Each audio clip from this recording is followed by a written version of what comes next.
Good morning, everybody. It's time for Midweek Motivation Live. This is Patrick Lee, your host, and we're going to be talking about money today. It's going to be a fun show. We're going to talk about some lies about money, maybe some things that you believe about money, and maybe we can change some of those today on Midweek Motivation Live. Let's motivate you to more success in the financial area of your life. Let's talk about money today, right after this.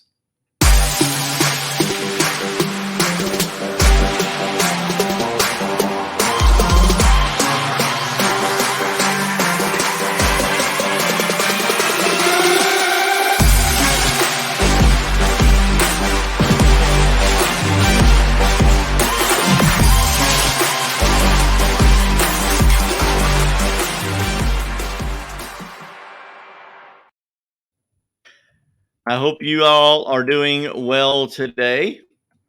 This is Patrick Lee, your host here on Midweek Motivation Live. And a topic we don't talk about on here a lot. We bounce around talking about the principles of finances and money, and but it's one of the things I want to make the main topic today. We've done a couple of shows a couple of years ago about money. I've actually brought some people to a previous office I was at, and we taught our real estate agents about money. And I've talked about doing business God's way, faith in business. And I want to talk to you today a little bit about what God says about money and what we believe many times that we believe about money. But some of those things are just incorrect. And if we can fix that belief system, maybe, just maybe, we can become more successful and more financially free. Let's dig into this today. People already watching the show, Midweek Motivation Live, here now on all major podcast platforms. Wherever you go to watch podcast, you can find Midweek Motivation Live with Patrick Lee. Look it up, search it by that name. If you're watching this on YouTube, click on the subscribe button. Help me grow that channel, as well as click on the notification bell, and you'll be notified every time we go live on YouTube as well. The show is recorded, broadcast live on Facebook and LinkedIn, multiple social media sites right now, and then it's uploaded later to all the podcast platforms by the end of the day today. Glad to see people already tuning in, watching the show, making comments. I love that. Let's dig into the talk. I'm going to be teaching today out of Mike Murdoch's Wisdom Commentary, out of the Mike Murdoch collection. This is Wisdom Commentary 1, and actually one of the things I refer to a lot. This book is marked and noted. I've got pages actually coming out of it as I go through this, and he's written another, actually a small book on this. He has a series called the Seeds of Wisdom series. 10 lies people believe about money. One of those wisdom seeds commentaries that he does. But thank you, Cody. Cool shirt. Yeah, this is I've got a lot of Paisleys on my shirt, and thank you. Cody always has cool shirts too, so we always have to comment on shirts. I love that. So let's talk about money. Prosperity. People talk about prosperity. Is it for everybody? I believe that it should be. Is it simply having enough of provision in your life to complete your life task or your instructions for your life?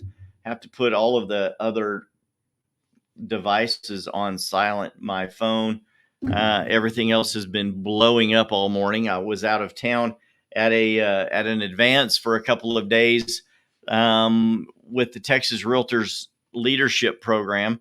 And since I've been elected to the board of directors at our local realtor association, it's the next step in leadership training. So I've been at a retreat advance seminar for the last couple of days, and got back in town yesterday evening, and we have a lot of business going on. So when you're busy in the business world, that happens a lot. The phone just blows up. It never stops. It's a good thing. And one of the things that I always do right after the show is answer everyone's messages. And my secret to financial success for most of you that are watching the show right now, one of the secrets to success is answer your dang phone. When you're, some people have tried to teach me that I need to be more evasive or elusive and not available to people as much as I am. But I have found that the opposite is actually true in my business. Many times my phone is ringing and it's an unknown number and I answer it and it is a potential client or a referral on the other side. And the reason I end up with that piece of business, as we call a lot of the real estate transactions we have, is because I was the third or fourth agent that this person may have reached out to, and the previous agents don't answer their phone.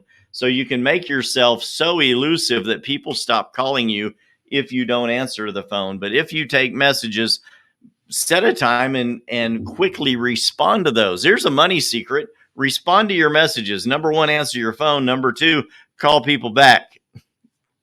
Okay, we're talking about money. One of the needs people write about and ask me about, and some of the things that they have written into Mike Murdock about, are financial things. One of the things he says in here, as I'm going to read a little bit out of this, and he says, I know what it means to prosper. I also know what it means to be completely wiped out financially. I have been both of those places as well. I have abounded and I have been abased. And that means I have been wealthy and I have been poor in the past. I like wealthy better. Frank says, yes, love it, respond to people. All businesses should be in the people business. We are. Everyone is a salesman, whether you believe that or not.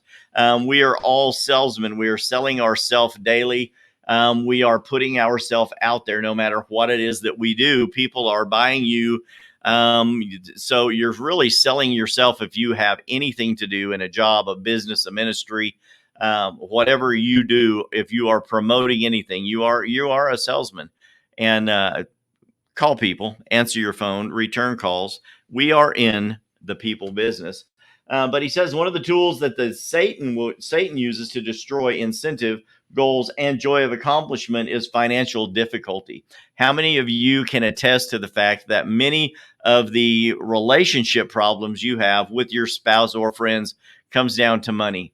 Sometimes it's a communication error, sometimes it's an infidelity issue, but by and large, a majority of the not smaller, a majority of the times people argue there's a financial reason behind a lot of it. And most of the time, it's a lack thereof, a lack of finances. And it causes many relationships to fall apart, causes many businesses to fail. You know, the old adage, if you've been in business at all, most businesses fail in the first 5 years. Usually 80% of all businesses fail in the first 5 years, and 80% of those fail in the first year. So if you can make it past the first year, you've got enough finances, then you need to count on making it past the next 4. And if you can make it past that next 4, you're 5 years in, you have a pretty good chance of being successful. In real estate, I was taught the same thing early on. If you can become a licensed realtor and be successful for at least 5 years, you'll get to the point to where your business has grown enough for you to start investing. And that has happened exactly for me.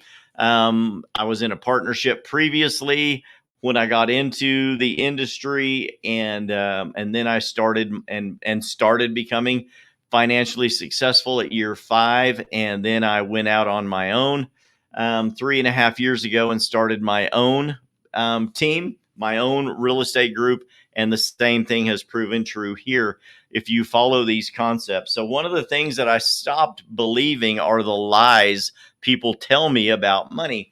And I started believing the truths, the things that people would sow into me, pastors, friends, financial advisors, and sitting under and going to conferences and learning from people, listening to podcasts like Midweek Motivation Live. It changed my life. I teach myself how to be better as I teach you. So it's made a huge difference in my life, listening to people who have been down the road that I want to travel, people that have been to where I want to go, and people that currently live in the area where I want to go, which is financial success. And my motivations are pure. And we have to get these things out of the way up front, right? If your motivations are pure, then you are on a worthwhile goal. Chasing after a goal is important, but more important is chasing after a worthwhile or worthy goal. Financial success for the right reasons is something that most people should aspire to. Um, but we've taken on these lies, these lies about money that people have told us. Many of you will recognize some of these as we go through these. But the number one lie that many of us have heard is that money is unimportant, and I wholeheartedly disagree. Well, I agree that that is a lie, and I disagree with that statement that money is unimportant. Recently, I have visited this last couple of days. I was in Slayton, Texas, the big city of Slayton, Texas, at the Mercy Retreat Center. And that was an old hospital years and years ago, and now has been converted to a retreat center. And the whole place needs a facelift. It needs a lot of updates, something that money would provide. But as I've traveled recently, I've been to Oregon, I've been to numerous places, just came back from teaching in Austin. And I talked to a lot of people, and they all have different opinions about money. And I actually taught a financial class in one of the day sessions in Austin, and then spoke with a lot of people after that session that came up that had business ideas and had ideas about money and where to invest and what should I do. And a couple of people that have made comments to me that money is not really that important to them, and they just didn't really believe. They've been taught that money is unimportant. It's not that big of a deal, and they have believed the lie. But the conversation usually goes something along these lines. When you talk to them about money, wouldn't you like to be making more money? And they say, oh, absolutely not. I'm happy. As long as I can pay my bills and feed my family, that's enough. I have enough to feed my kids. I can go out to a movie every now and then, and I can take my wife out for dinner, or I can go out with my husband every now and then, and that's enough. Money is unimportant. People put too much emphasis on money, money, money, money. And then I would ask them, that's wonderful, and that's all fine and good. But if that is your belief about money and money is unimportant, then I would have to ask you this. If that's your belief system about money, all you believe about money is that if you have enough for you to make it through life and experience one or two enjoyable things from time to time, um, that may be good for you, but is that your goal in life, is for you to only provide enough for yourself? Where does service to our fellow man come into that? How many people have you seen their starving kids on TV at 7 o'clock when you're trying to eat dinner? How many of you have seen the commercials for the college fund for underprivileged? How many of you drive by and see the person on the side of the street panhandling, or the homeless problem in your community, and you wish that those people would go away so your property values would go up, but you've never put a dollar out the window to help somebody? You've never sown a seed into your local church. You've never given a gift or been on a money raising campaign to help those that are less fortunate. If we don't help those that are less fortunate, what are we doing other than heaping just enough money on us for me to get through this life and then skip out at the end with nothing left behind? Money is very important, and you may say it's unimportant to you, but it's a part of our world.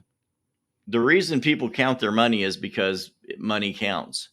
And if you only have enough for you to get by, then I believe that's a very, very empty life. Money is important.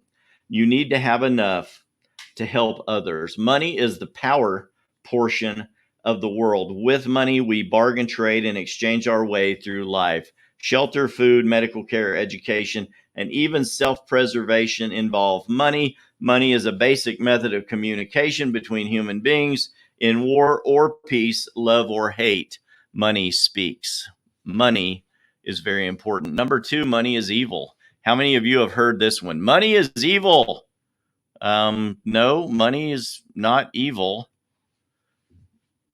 Many people misquote the Bible, and they say that the Bible says this: money is the root of all evil. Money is the root of all evil. That's not true. when the Apostle Paul wrote Timothy, for the love of money is the root of all evil. This is in 1 Timothy chapter 6, verse 10. It does not say that money is evil, but that the love or obsession with money is the root and actually the beginning of evil. If you have an overly large love of money, a passion for money, you are constantly, money is all you can think about. That is the beginning of you losing balance in your life, and it can become an evil thing. The love of money actually is borderline idolatry, and God tells us we're to have no other gods before Him. So if I put my money ahead of my faith and my belief in God, then that is becoming idolatry, and that's not something we want to get into. Money is simply a magnifier of who you already are inside. Now, you can become, follow me here for a second, you can become a better person with financial success. 100%. You can also become a worse person with financial success. So I say this a lot on the show. When we talk about money, money is simply a magnifier of who you already are. Many people, Mike Murdoch, a lot of other people that are in the social media or, self-improvement space will say some things like this as well. Everything that you need, you already possess. Everything that you need for life, liberty, the pursuit of happiness, comfort, success. It's all within you. You just need to learn how to tap into it. But I say, money is a magnifier of who you already are inside. If you're a good person with money can do a lot of great things. Money is important. You can do good things with money. If you are a class A jerk, you can become a much larger jerk with money. Many of you know those people. They get a little money, and the person that they had suppressed because they needed others when they were not financially independent, that person rises to the surface when they get a little money, and that jerk is exposed. And the person they have been suppressing inside comes to the surface because they have enough money now that they don't have to suppress that. Humility comes when people are poor. I will just say that. So many people that walk in humility, it's because they're poor.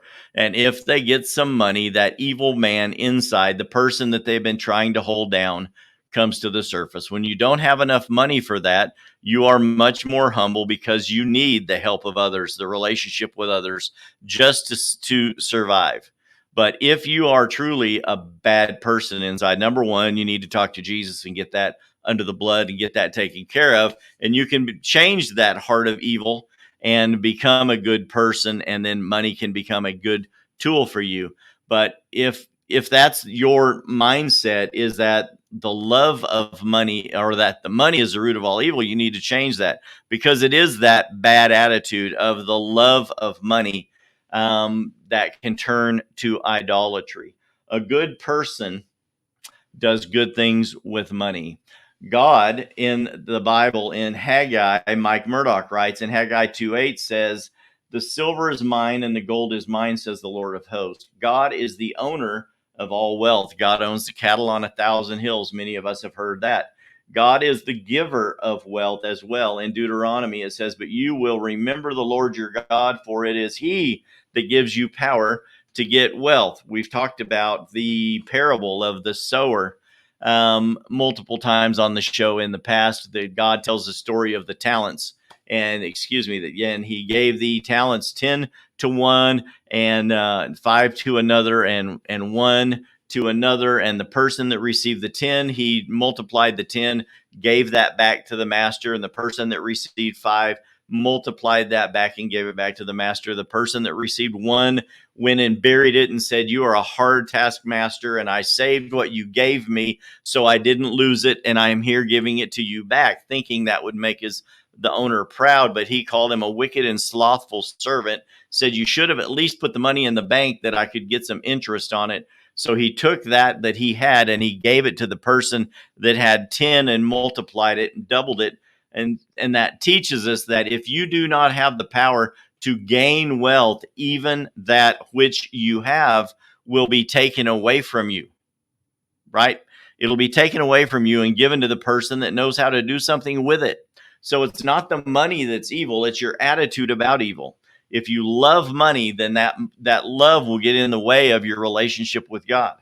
God would never give evil gifts to his kids. When God is the giver of wealth and we are the receivers of that, God would never do that. When God gives you a gift, it has value, importance, and purpose for your life. Every good gift, every perfect gift is from God. It comes down from the Father. This is in the New Testament, in James.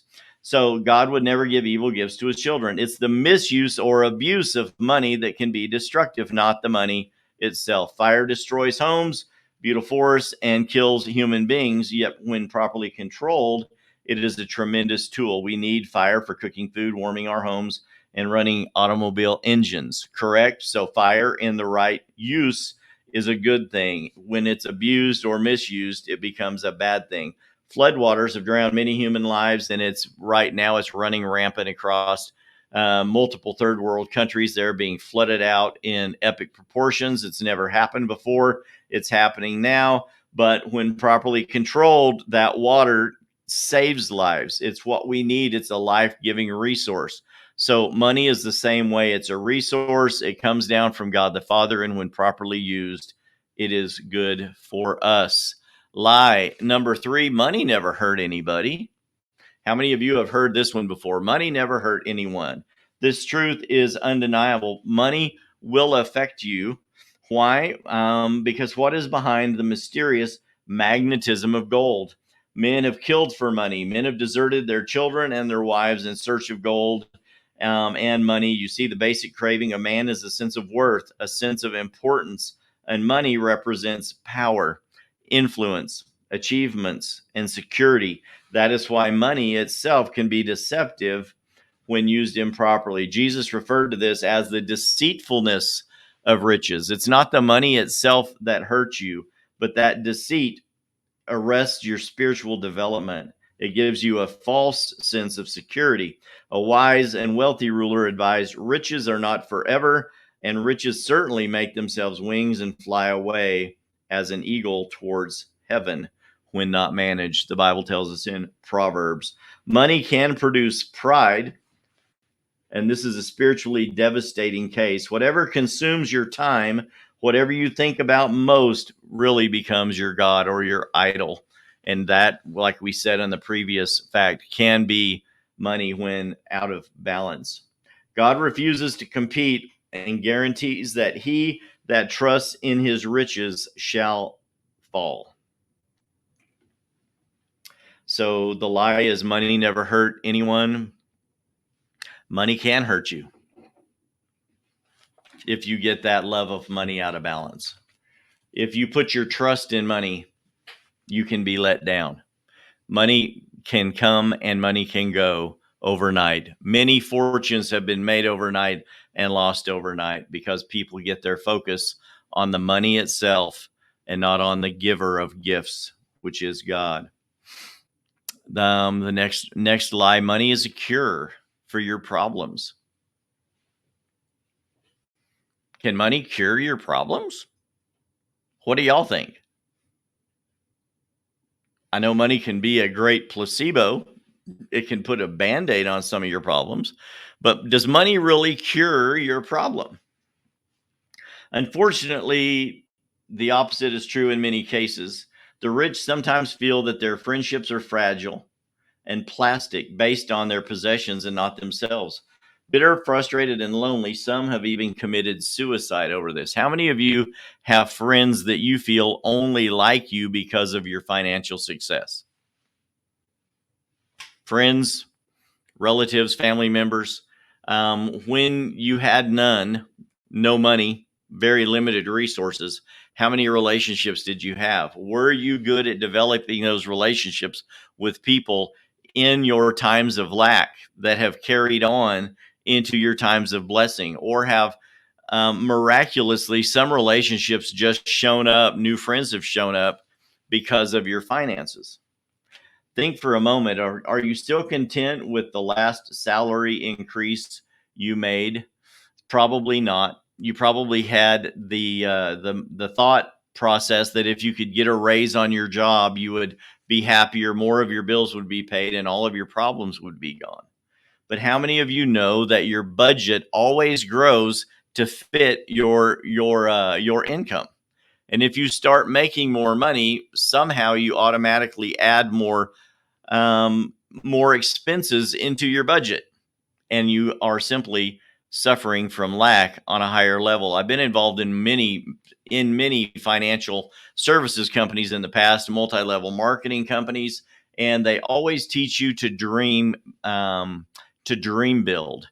You need the pictures of the fancy cars and the mansions, the luxury homes, the travel, the trip, the yachts, all of those things to keep your goals ahead of you, your dream building. You want those things out in front of you.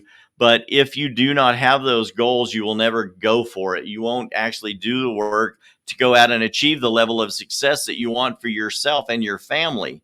But many of you understand that as you start to grow, to achieve wealth, to grow financially, that you do that. Your budget grows to fit the amount of money that you're bringing in, and you always seem to be slightly short at the end of the month, right? Too much month at the end of the money. So it's not the money that is the cure for your problems.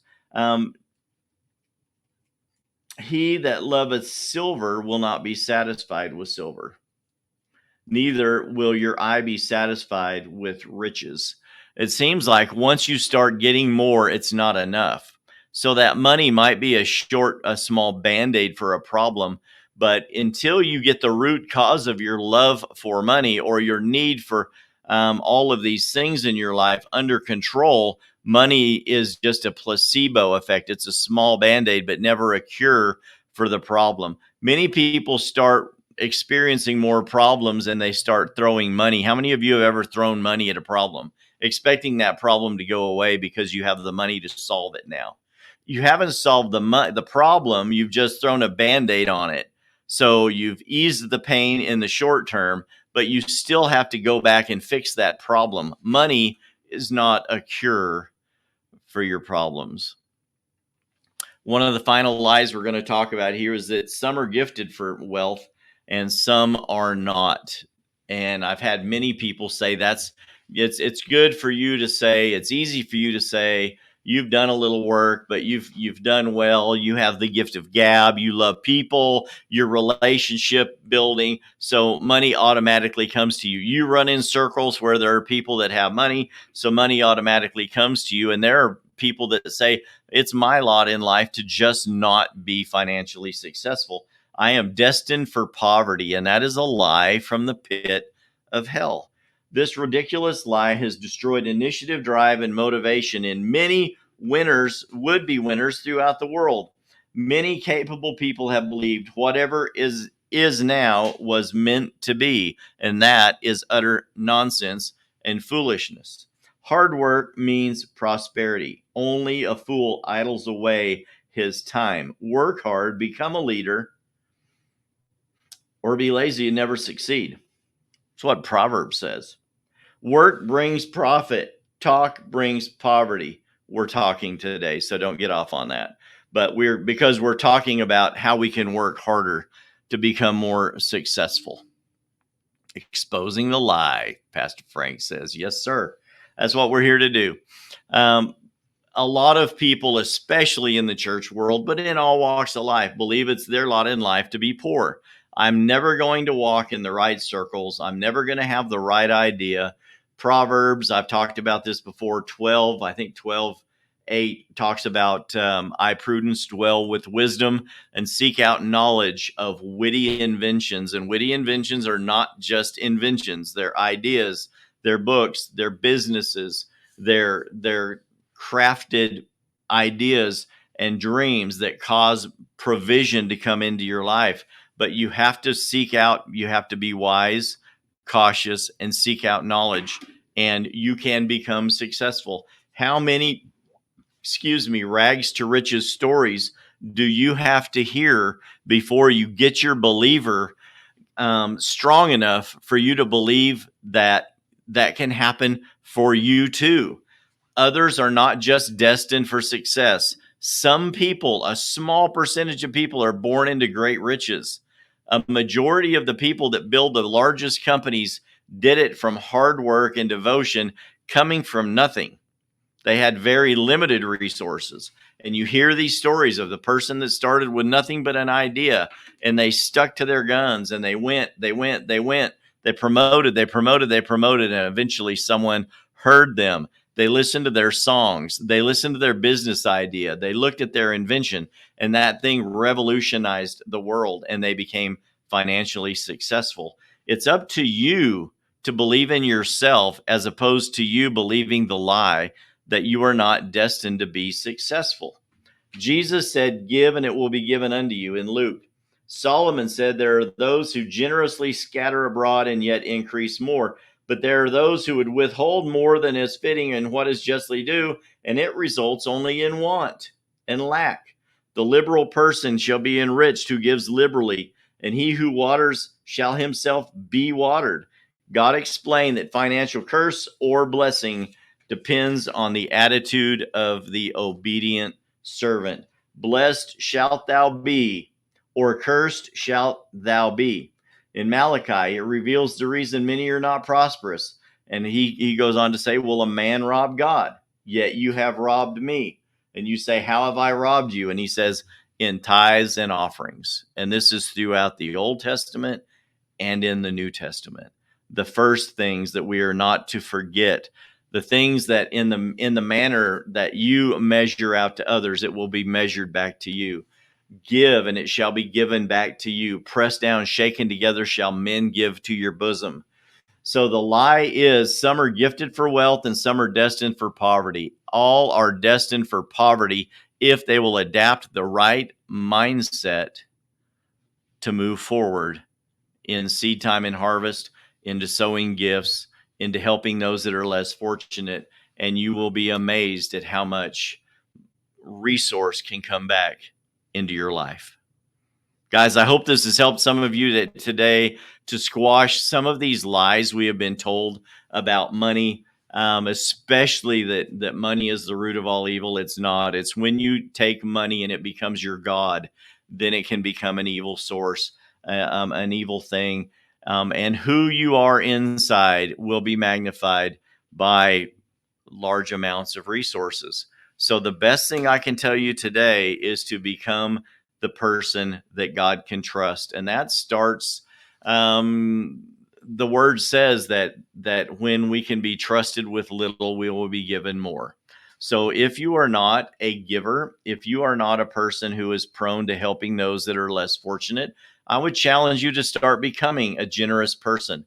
You don't always have a lot of resources to give, but I believe that if you start looking for areas to give, make it a game, make it a challenge, to find areas where you can cut back potentially on the things that you heap upon yourself, and find ways to give to others that are less fortunate.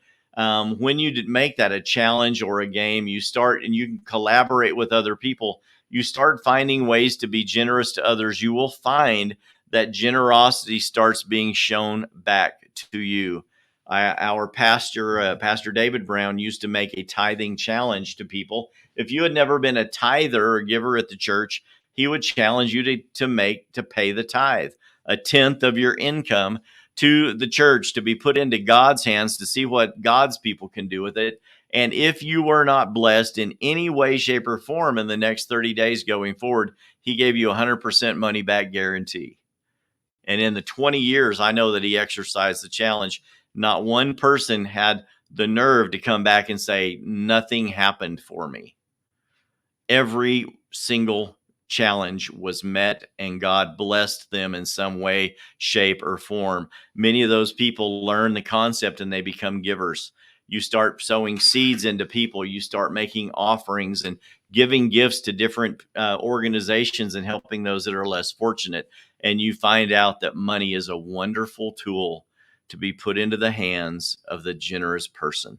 So let's not believe the lies about money. Let's start getting a healthy mindset about money and finances today and become that kind of person that God wants us to be, that makes a difference in the world. Everybody, thank you so much for watching the show. This has been Patrick Lee, your host for Midweek Motivation Live. Until I see you or talk to you next time, remember, courage begins at the end of your comfort zone. And many of you are a little uncomfortable when it comes to giving that which you have. And I would challenge you to get a little uncomfortable this week. Go out there and help someone else, bless someone else with some of your finances. Get the feeling, the good feeling that comes from that, and start craving that and become a blessed person. I'll see you next time. It's been great having you here on the show today. Love each and every one of you. Continue to come back, like, love, and share the show with your family and friends, those you care about. I'll see you later. Bye-bye.